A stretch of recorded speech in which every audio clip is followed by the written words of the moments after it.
It had mange, and I had no idea what I was doing. So I just drove to Poplar Bluff. I'm like, I'll go get this dog. I got there. She was on fire. Mange makes them feel like they're on fire. No fur. And I went to McDonald's. I got her 3 hamburgers. she ate them so quickly, and she just sat on my lap the entire time. I had a towel. And she just looked up at me with these eyes like, oh. So and she was being actively used as a... No, she was just dumped. Someone threw her away. Oh, okay. Yeah. So 4 months later, I took her, to the vet where I was supposed to do, and I did my good deed for the week. And 4 months later, I got 4 pictures and a video of this dog playing with the little siblings, her little boy and girl in the family. This family had adopted her. All of her fur had come back. She was happy. And I'm telling you, I've never done drugs before, but it was like a drug. It was like, I saved this animal, And from that point on is how I started rescue. The Wet Nose Project, a lot of you are probably familiar with Stray Rescue, right? They're in St. Louis. Randy Grimm has done an amazing job building that up. They only rescue animals in this city, which there's a huge need because the city is just crazy. So what that does is that leaves the county and all the rural areas in the surrounding St. Louis area. There are these small little rescues that every day are pounding the pavement and getting messages. I started with a group called Saving St. Louis Pets, and every day I was getting a message about this dog has been dumped, this dog's been abused, this cat is was found hanging and is living hanging on to life, and can you help with this cat?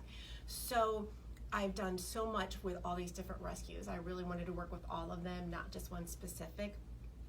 And about 4 months ago, I received a message through Saving St. Louis Pets about a dog in labor outside of Sullivan on the side of the road. So I grabbed my friend, we got in the car, went and found the location. We found her dog, she was in active labor. Her puppies were obviously dead inside of her. So we scooped her up. We drove to VSS, which is an emergency animal hospital here on Manchester. And the entire way, I'm telling my friend, I'm saying, how are we going to pay for this? How are we going to pay for this? Because the minute that we walk in there, they're going to ask for half down, and it's going to be at least $2,000. I know it. And I'm holding the mama in my hands. She died 10 minutes before we got there. Ay, Dios mío. It was like life-changing because I was like, I'm not ever going to have to worry about how I'm going to pay to save a dog's life. So that night, the Wet Nose Project was born.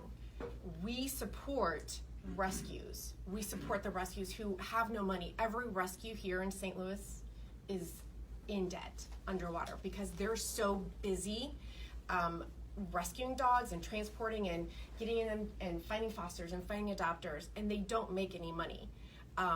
They're just trying to keep their head above water. So I thought, okay, I have my own business development company. I know how to market. I know how to do things.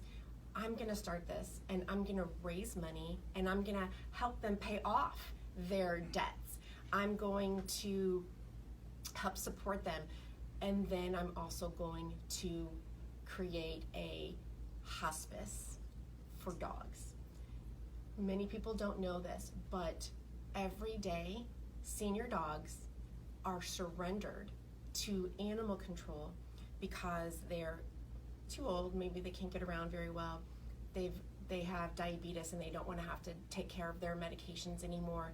And so these families who've had these dogs for 8, 9, 10 years, they surrender them, and 9 times out of 10 those animals are just euthanized if someone doesn't adopt them. So we have 2 goals, really, and a third. I don't know if you've all seen on the news about St. Louis Animal Control, County Animal Control, but they are euthanizing dogs at an alarming number of dogs. These dogs are strays that are pets. People don't know to go get them, or they're on vacation, and they euthanize them.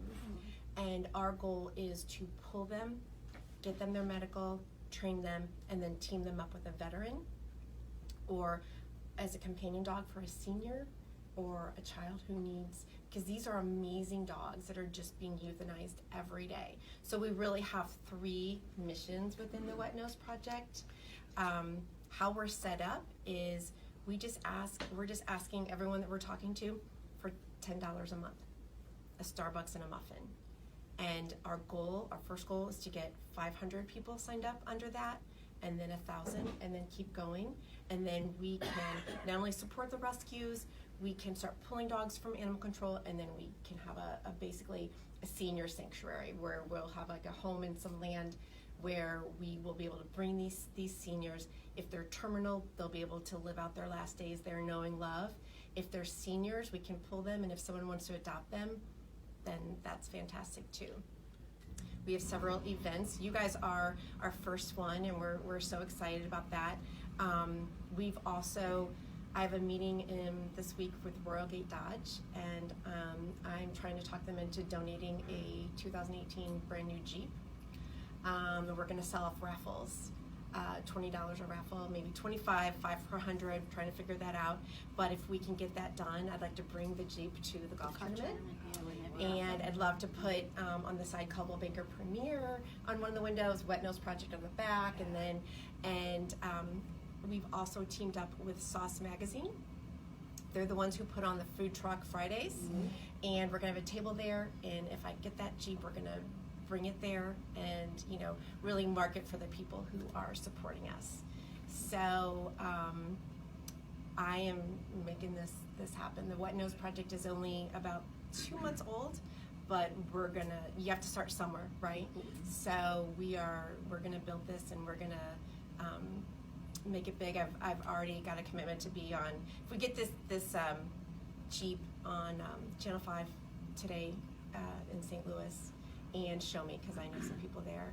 And so Julie Tristan, if anyone listens to 103.3, she's doing a video for us on Friday, and she knows everybody in media.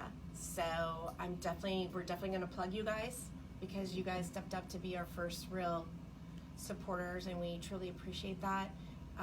But our goal here is to be their voice, because they don't have one. That's awesome. Yeah. Does anybody have any questions?